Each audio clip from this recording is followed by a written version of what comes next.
In today's video, I'm going to teach you how to enable OneDrive on startup, ensuring it automatically launches whenever you start your computer. This can be incredibly convenient, allowing your files to sync seamlessly without you having to remember to launch the application.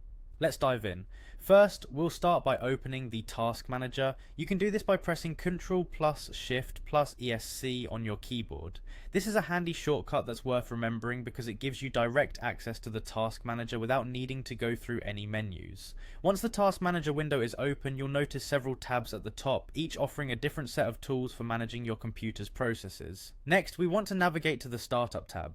This tab is essential because it lists all the programs that can run when your computer starts. From here, you can enable or disable these programs as needed depending on what you find most useful at startup. Look through the list until you locate OneDrive. If you're not seeing it right away, remember that the list is in alphabetical order, so that should help you find it a little quicker. Once you've found OneDrive, you'll want to ensure that it's enabled. To do this, simply right-click on OneDrive, and if you see the option to enable, go ahead and select that. If it's already enabled, you won't see this option, which means you're all set. This simple step will ensure that OneDrive starts automatically whenever you boot up your computer, keeping your files synced and up to date without any extra effort on your part. Now, let's explore an alternative way to do this. This second method might be more intuitive for some. All you need to do is type Startup Apps into your device's search bar.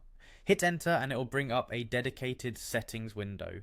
This window effectively serves the same purpose as the Startup tab in Task Manager, but might offer a more comfortable interface for certain users.